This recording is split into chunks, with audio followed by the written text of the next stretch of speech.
علیہ وسلم کے وصال ظاہری کے ایام قریب آئے تو حضور نے سرخ پٹی باندھی، تیز بخار ہے نبی کریم کو، 2 صحابہ سہارا دے کے مسجد میں لائے، نبی پاک علیہ السلام کو بظاہر سہارا دے کے لایا گیا۔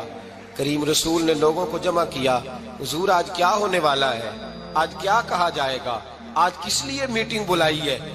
نبی کریم کے کل صحابہ جب مسجد میں جمع ہوئے تو کھچا کھچ مسجد بھری ہے۔ وصال ظاہری سے چند یوم پہلے کی بات، نبی پاک نے فرمایا آج تمہیں کوئی جہاد کی ترغیب نہیں دینی، آج کوئی نیا پیغام نہیں دینا، آج تمہیں بتانا ہے کہ رب نے اپنے بندے کو اختیار دیا ہے، چاہے تو دنیا میں رہے، چاہے تو اس کی بارگاہ میں حاضر ہو جائے۔ اس عبد نے بارگاہ ربوبیت کی طرف لوٹنے کا ارادہ کر لیا ہے۔ حضرت صدیق اکبر رونے لگے تو صحابہ نے کہا تمہیں کیا ہوا؟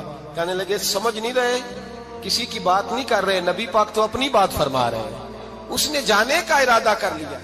سنیے میرے بھائی، محبوب پاک نے فرمایا بھائی کسی شخص کو میری طرف سے کوئی تکلیف پہنچی ہو تو بدلہ لے سکتا ہے، بدلہ لے سکتا ہے، کسی کو تکلیف پہنچی ہو۔ صحابہ پھوٹ کے رونے لگے، محبوبہ کرم ہی کرم ہوا ہے، رحمت ہی رحمت آئی، آپ کے بارے میں گمان کرنے والا بھی دائرہ ایمان سے نکل جائے۔ حضور آپ کیا فرما رہے ہیں؟ فرمایا نہیں بھئی اٹھو۔ پیچھے سے جناب عکاشہ بن محصن اٹھے، ہاتھ کانپتے ہیں، آگے بڑھے، کہنے لگے یا رسول اللہ، ایک جنگ کے موقع پر آپ نے درہ مارا تھا، ننگی پیٹھ پر صفیں سیدھی کراتے، بات دل میں رہ گئی ہے، میں نے بدلہ لینا ہے۔ نبی کریم نے فرمایا بلال دوڑ کے جاؤ، فاطمہ کے گھر درہ پڑا ہے، درہ لاؤ۔ سیدنا بلال حبشی کہتے میں گیا، دستک دی سیدہ طیبہ طاہرہ، حضرت فاطمہ فرمانے لگی بلال کیسے آئے ہو؟ اماں جی وہ درہ چاہیے تھا۔ سیدہ کو تشویش ہوئی، کہنے لگے بلال نہ تو جنگ پہ جانا ہے، نہ جہاد ہے، نہ کوئی ایسا موقع ہے، حضور کی تو طبیعت مبارک بظاہر بڑی علیل ہے، درہ کیا کریں گے؟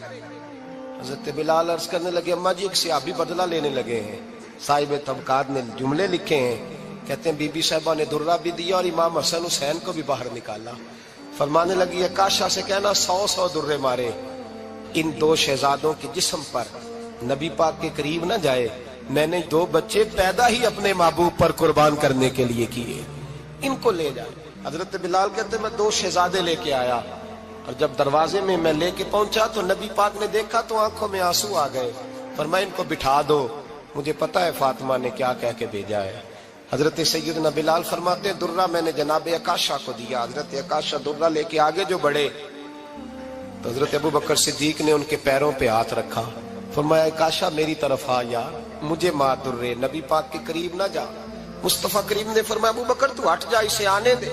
فرماتے ہیں میں چند قدم آگے گیا تو مولا علی شیر خدا نے میرے پیر پہ ہاتھ رکھا، کہنے لگے عکاشہ سوچ تو صحیح تو کیا کر رہا ہے؟ حضور نے فرمایا علی ہٹ جاؤ، میرا اور ان کا معاملہ ہے۔ جناب عکاشہ آگے بڑھ رہے، نبی کریم نے فرمایا میں اپنی امت کو درس دینا چاہتا ہوں، خبردار خبردار زندگی میں تمہارے ہاتھ سے زبان سے کسی کو تکلیف نہ پہنچنے پائے، خبردار یاد رکھنا وہ معاشرے بگڑ جاتے ہیں، وہ معاشرے تباہ کر دیے جاتے ہیں جہاں ظلم ہوتا ہے، جہاں زیادتی ہوتی ہے، جہاں لوگوں کو ستایا جاتا ہے۔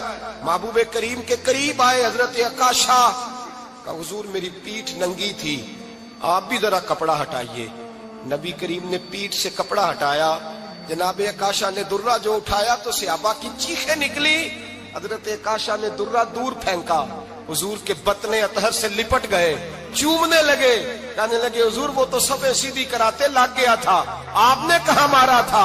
یا رسول اللہ میں تو بہانہ بنا رہا تھا کہ جاتی دفعہ مجھے وجود چومنے کا موقع نصیب ہو جائے، مجھے یہ موقع نصیب ہو جائے۔ میرے حبیب نے فرمایا جس نے جنتی دیکھنا ہو میرے عکاشہ کی زیارت کر لے۔ بھائی ظلم کا دروازہ کھلا ہوا ہے اور لوگ بھول جاتے ہیں زیادتی کرتے ہوئے، وہ بہو سے ہی کیوں نہ کریں، وہ اپنے گھر کے بھول جاتے ہیں کہ شاید پوچھنے والا کوئی نہیں، شاید میزان نہیں لگے گا۔ ایران کے بادشاہ نے اپنے بیٹے کو پڑھانے کے لیے ایک استاد صاحب کا بندوبست کیا۔ استاد صاحب کو کہا کہ میرے بچے کو دین پڑھائیے، میں چاہتا ہوں کل اس نے عنان حکومت کو سنبھالنا ہے تو یہ دین سے آگاہ ہو جائے، اس کو کچھ سکھائیے پڑھائیے۔ بہت نیک بزرگ بڑے درویش عالم پڑھانے لگے، اسباق مکمل ہو گئے، دین کے اسباق قرآن مجید پڑھایا، احادیث طیبہ کا درس دیا، اصول فقہ سے روشناس کرایا۔ جب بچے نے مکمل تعلیم حاصل کر لی اور آمین ہو گئی، دستار ہو گئی، فارغ ہو گئے، تو پھر ایک دن استاد صاحب نے کہا بیٹے کل تم نے ضرور آنا ہے، کچھ بات کرنی ہے۔ شہزادہ گیا ملنے استاد صاحب سے، استاد صاحب نے کنڈی لگا لی، ہاتھ میں درہ پکڑ لیا، مار مار کے پورے وجود کو زخمی کر دیا، کوئی غلطی نہیں، کوئی بات نہیں، مارا۔ اب بچہ آیا آ کے بادشاہ سلامت سے کہا کہ ابا جی سمجھ نہیں آئی، بڑا مارا ہے استاد۔ تو سیانے تھے نا بادشاہ، یہاں تو قاری صاحب روز کٹہرے میں کھڑے ہوتے ہیں، مولوی صاحب آپ نے میرے بچے کو کیوں مارا ہے؟ آپ 8,000 کے مولوی ہیں، میرا کئی کروڑ کا بچہ ہے، سویرے بدل لیں گے، خبردار آپ نے بچے کو ہاتھ لگایا، اپنی حیثیت میں رہے معاذ اللہ۔ جو قومیں استادوں کو کٹہروں میں کھڑا کرتی ہیں وہ ترقی نہیں کر پاتی، جو استادوں کو کٹہروں میں روز کھڑا کرتے ہیں۔ کہا ابا جی بڑا مارا ہے، تو والد بڑے سمجھدار تھے، کہنے لگے بیٹا استاد باپ ہوتا ہے، وہ زیادتی نہیں کرتا، کوئی بات ہوگی، میں تیرے استاد کو کٹہرے میں نہیں بلاؤں گا۔ اماں سے بات کی، اماں کہنے لگی بیٹا میں تیرے باپ سے کیسے بات کروں، ڈرا تھا۔ وقت گزر گیا، 22 سال بیت گئے، 22 سال گزر گئے، بادشاہ کا انتقال ہوا، شہزادہ تخت پہ بیٹھا، پہلا حکم یہ دیا کہ میرے استاد کو بلاؤ، پہلا حکم۔ استاد جی بوڑھے ہو گئے تھے، چھڑی کے اوپر ٹیک لگا کے آئے اور بھویں سفید ہو کے جھک گئی تھیں، یوں آنکھ کھول کے بڑی مشکل سے دیکھا، کہنے لگے شہزادے حکم ہو۔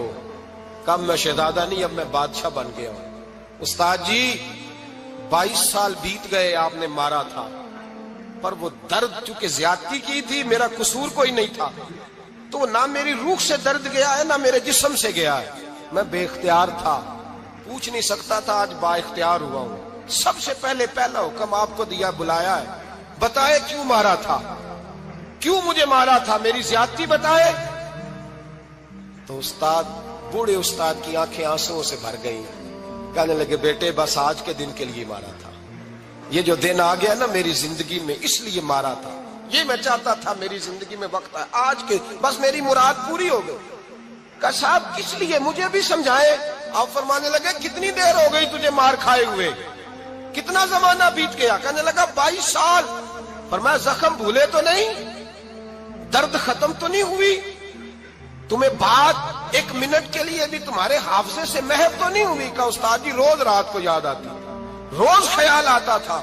استاد کہنے لگے بھائی تو بے اختیار تھا، پوچھ نہیں سکا، 22 سال تجھے یاد رہا، مجھے پتا تھا تو ایک دن حکمران بنے گا، میں نے تجھے اس لیے مارا تھا کہ بیٹے یاد رکھنا، کسی پہ ظلم نہ کرنا، اگر تجھے 22 سال تک یاد رہا ہے تو جس پر تو ظلم کرے گا اسے بھی قیامت تک یاد رہے گا، اور یہ یاد رکھنا تو آج با اختیار ہوا تو تو نے مجھے بلا لیا ہے، قیامت کے دن غریب با اختیار ہو جائیں گے، مظلوم با اختیار ہو جائیں گے، وہ با اختیار ہوں گے، للہ الواحد القہار، رب کریم کی بارگاہ کے اندر ان کا اختیار ہوگا، اکیلے اللہ کی حکمرانی ہوگی، پھر وہ بلائیں گے بڑے بڑے کج کلہ، دنیا میں جن کی پگڑیاں اونچی تھی وہ سر جھکائے کھڑے ہوں گے، دنیا میں جو ڈکٹیٹر بنتے تھے ان کی پشتیں لال ہوں گی، ان کو غدار لکھا جائے گا، قیامت تک نہیں بھولے گا۔